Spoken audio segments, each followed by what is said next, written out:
Okay, I'm here right now with my terminal, and as you can see, nasa Windows po ako. And for us na to install the kind, of course, yung prerequisite pa natin is we need to install the Docker. But speaking that we're already using Windows in our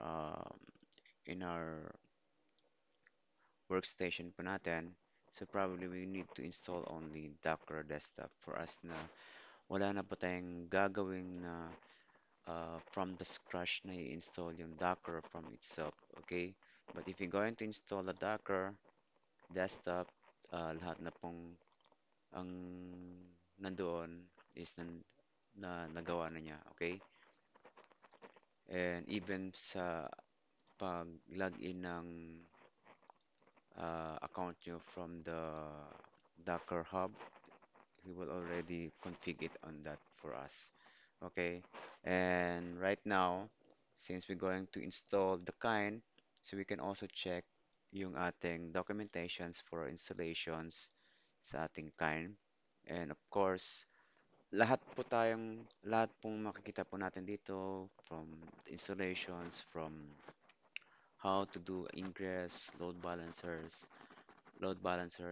registry, like that is not sa documentation po natin.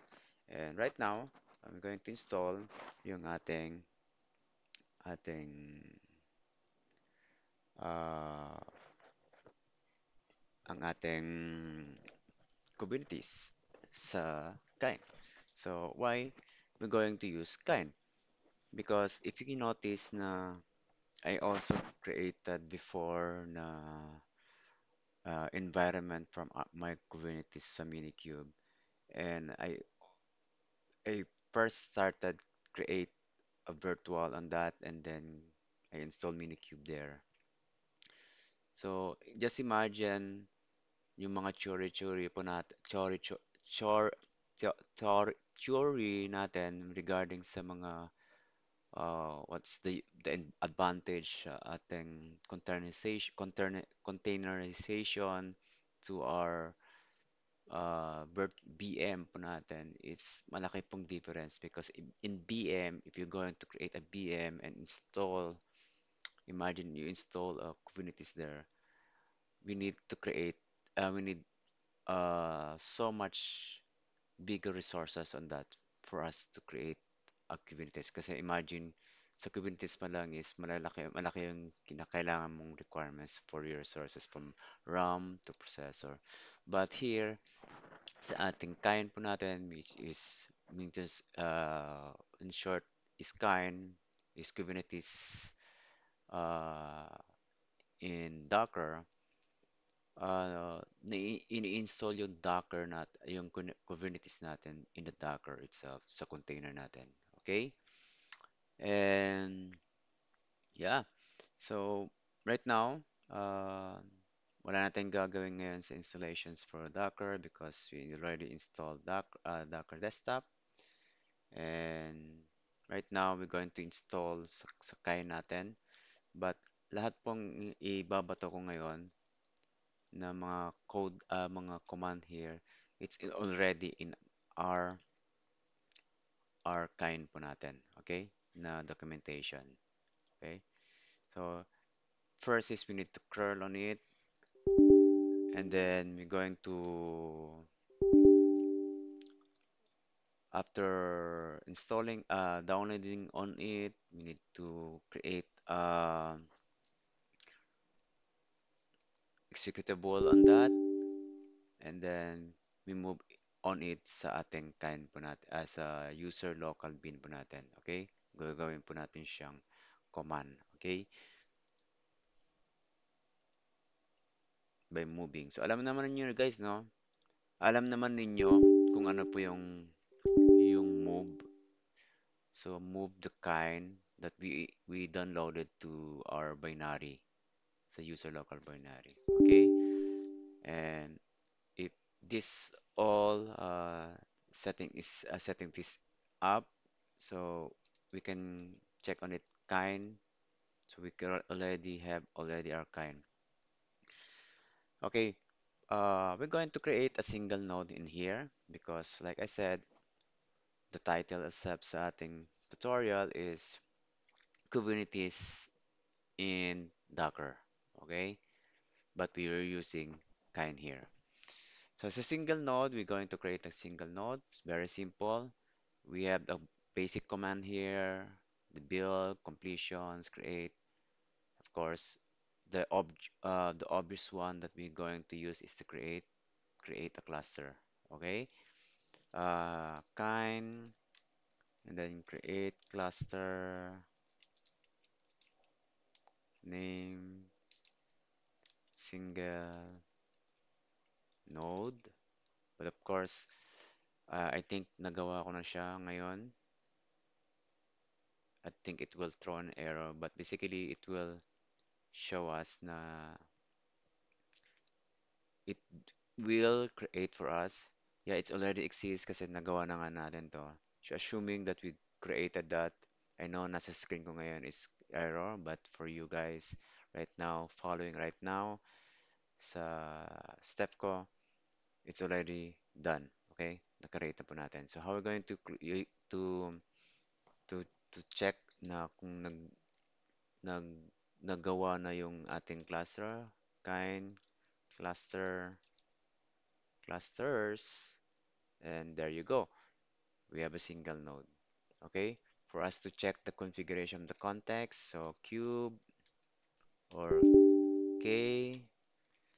So don't be alarmed on that guys kung ano po yung k na yan, but basically it's still kubectl.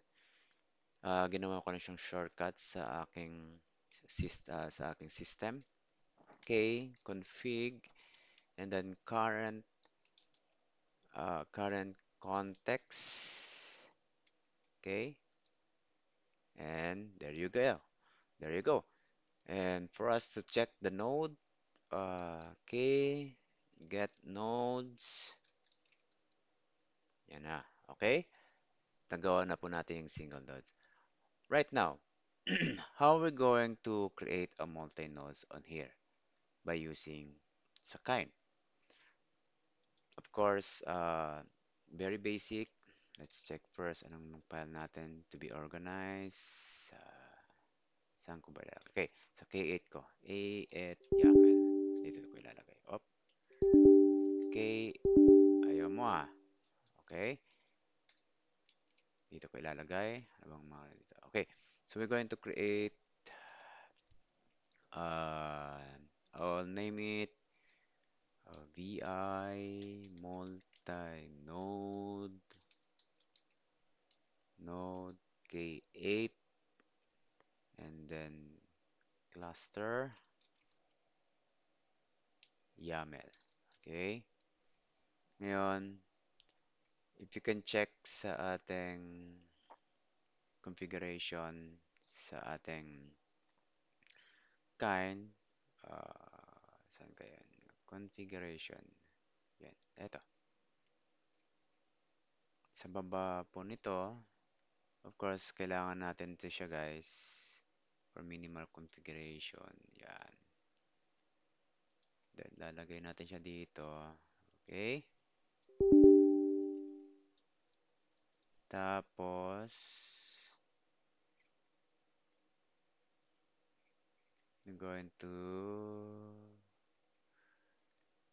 isa pang gagawin natin dito guys. Sa baba. I think sa baba siya. Multi-node. Yan. Ito. Ito ang gagawin natin. You can create a multi-node cluster with the following config. Okay? Ito na siya guys. And I'm going to paste it. There you have it. Gagawin natin, gawa tayo ng role control plane pa rin. So, bale, dalawang container ang magagawa dito. Lima. 1, 2, 3, 4, 5. So, worker 1, 2, 3. Okay. Okay na tayo dito. Ito ay isang high availability na multi-node. Save ko siya. And then, paano natin siya i-create? Kind na command. If you can, uh, if you remember pa rin yung create nito. But the different right now is we have done, we have created a file YAML. So yun po yung i-address, ilalagay po natin sa ating parameter instead of mismong command. So kind, create cluster, and then the name. So I'm going to name it, since limang node dyan siya, 5 node cluster. And then yung configuration natin, we're going to use yung file natin. Of course, yun yung obvious one. Okay? Config, and then the multi-node. Yan, multi-node KS cluster. Ready? Going to create it. Boom. Yan. Starting to create it. Okay?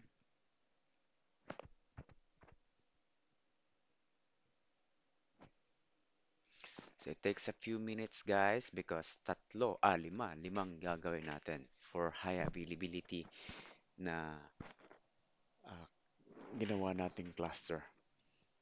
So kanina is isa lang. Ngayon is we have already done five. We were going to create five node here.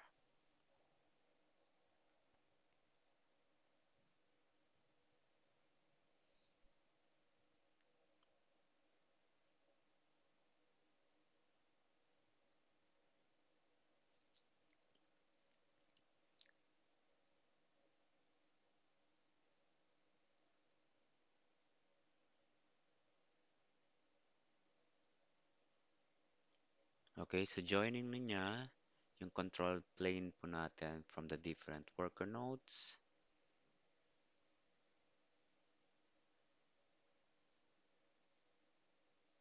Alright, there you go. So to check on it, kailangan natin siyang again, or Kubernetes, get nodes. Yan, 5. 1, 2, 3, 4, 5. We have 2 control plane. We have 3 worker node. Okay? Kaya, uh, to, to prove you guys na it runs sa Docker po natin, we're going to run in a Docker command. es filter po natin. Filter ko siya kaya kasi medyo marami ang nakalagay dito. Name, fire. Anong nakalagay dito? 5 nodes. 5 node cluster. Pa-format ko siya guys into table para malinis siya. Yan. And then names.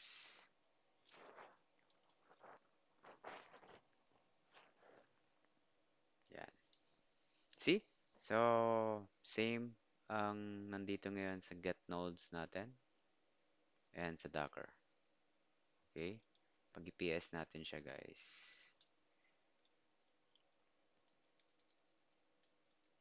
Yan. Dami yan. Okay? Sabay yung nagawa natin ngayon. Perhaps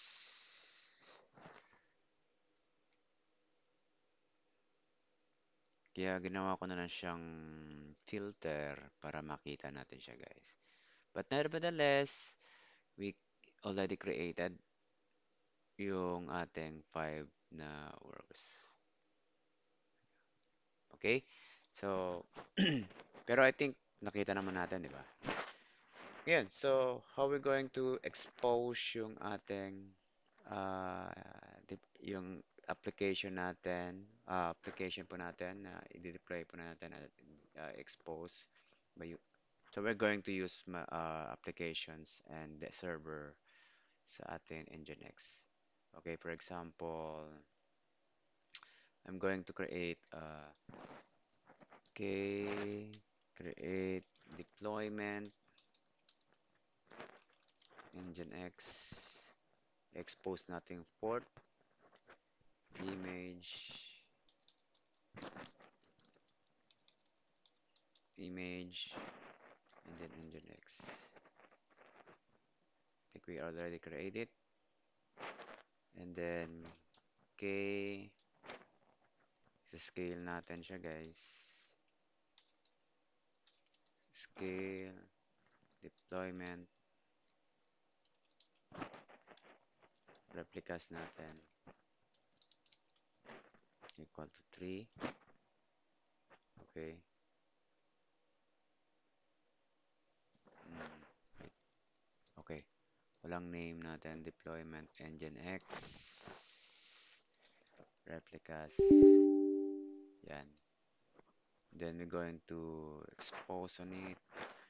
How expose port for deployment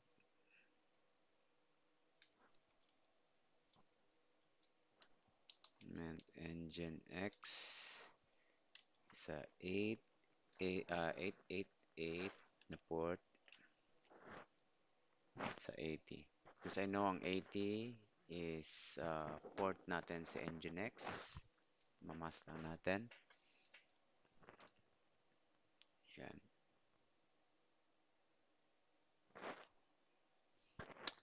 So if you're going to check sa ating localhost at 888, localhost 8888 and running siya guys. Okay? So yun lang guys. I hope that it clear to you guys na we don't need to create uh, a heavily uh,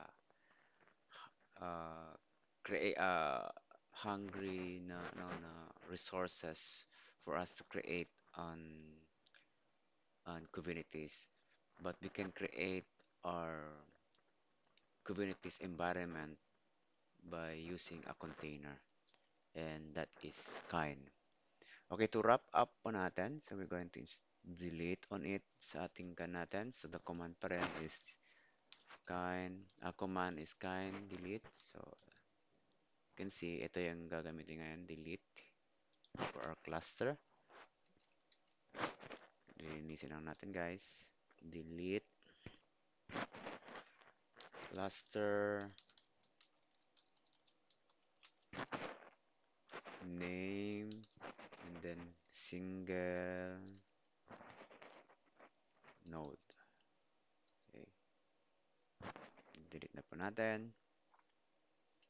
There you go. And even yung ating 5 node. Okay, 5 nodes cluster.